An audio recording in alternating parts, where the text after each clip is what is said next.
और मैं आज आपको केम द्रुम योग के बारे में जानकारी दे रही हूँ। केम द्रुम योग कुंडली में कैसे बनता है। चंद्रमा आपका कहीं भी बैठा हो, किसी भी भाव में बैठा हो, उसके आगे और पीछे वाले भाव में कोई ग्रह न बैठा हो, अकेले चंद्रमा बैठता है तो वो नाना प्रकार के जीवन में उसके एक प्रकार से शक्ति की कमजोरी आ जाती है। अकेला चंद्रमा ये योग बनाता है और चंद्रमा यह योग कुंडली में जब बनता है तो जातक मानसिक रूप से परेशान हो जाता है। उसे घर और बाहर कहीं भी शांति नहीं मिलती है, असंतोष उसके मन में होता है, दरिद्रता, दुख, सामाजिक परिस्थितियां वो नहीं झेल पाता है और परिवार से भी व्यक्ति ठुकराया जाता है और ससुराल स्त्रियां जो होती उनके ससुराल से प्रेम नहीं मिलता है। यदि चंद्रमा इस प्रकार की स्थिति में होता है तो नाना प्रकार की समस्याएं उनके जीवन में आती हैं।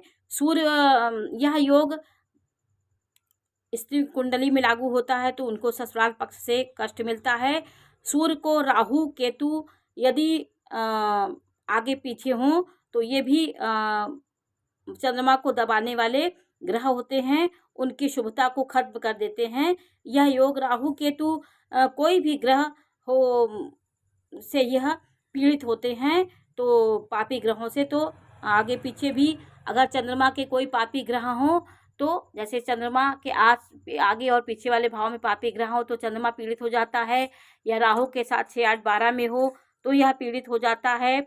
और चंद्रमा अकेला कहीं बैठा हो लेकिन उसके जैसे चंद्रमा केंद्र में बैठा हो और कोई ग्रह केंद्र में बैठा हो और उसके आगे पीछे ग्रह ना भी हो तो भी चंद्रमा केंद्र में हो करके थोड़ा वो शुभ ग्रह उसको बलि कर देते हैं, तो बलि चंद्रमा हो जाता है। और व्यक्ति के जीवन में थोड़ा सा परेशानियों का सामना उसे करना पड़ता है, लेकिन बहुत परिश्रम से वो व्यक्ति जीवन का सुधार उसके हो जाता है।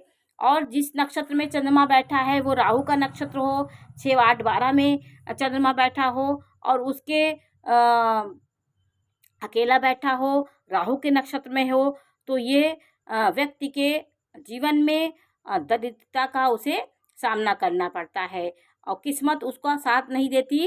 किस्मत में उसके नाना प्रकार की समस्याएं भगवान लिख देते हैं। ब्रह्मा भी उसके कष्ट को नहीं हर सकता, दरिद्रता उसका पीछा नहीं छोड़ती। यदि 6, 8, 12 में राहु के नक्षत्र में यदि ये योग बनता है अकेला चंद्रमा तो ये उसे कोई दरिद्रता से रोक उसके जीवन में कभी दरिद्रता उसका पीछा नहीं छोड़ती है। 6, 8, 12 भाव में जो नक्षत्र हों वो बहुत खराब हों, चंद्रमा के नक्षत्र, शनि के नक्षत्र में चंद्रमा बैठा हो, राहु के नक्षत्र में चंद्रमा बैठा हो तो ये जातक के बहुत उपाय करने के बाद भी जातक के जीवन में समस्याओं का परेशानियों का जंजाल उसके जीवन से छुटकारा नहीं पाता है।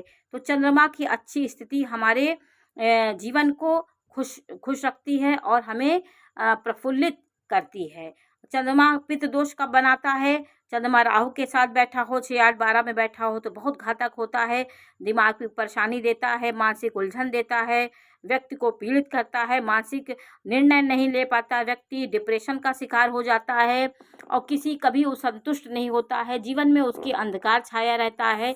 ये सब चीज़ें चंद्रमा के पीड़ित होने से होती है।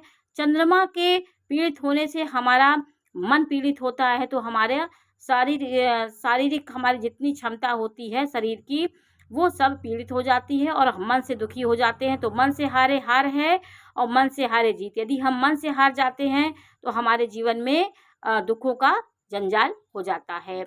आपका चंद्रमा और राहु एक साथ बैठे हों कहीं भी कुंडली में, यदि राहु 15 डिग्री का हो, चंद्रमा 18 डिग्री का हो, युवा अवस्था का चंद्रमा हो तो कहीं ना कहीं ये फल थोड़ा सा चंद्रमा बलि भी हो जाता है। लेकिन यदि समान डिग्री हो या चंद्रमा की डिग्री कम हो तो मानसिक परेशानी आप बहुत ज़्यादा होती है, आप उससे बच नहीं सकते हैं। और ये दोष ये जीवन में व्यक्ति के राहु के नक्षत्र में चंद्रमा के होने से पित्त दोष बहुत ज़्यादा लग जाता है और जीवन में व्यक्ति आगे नहीं बढ़ पाता है।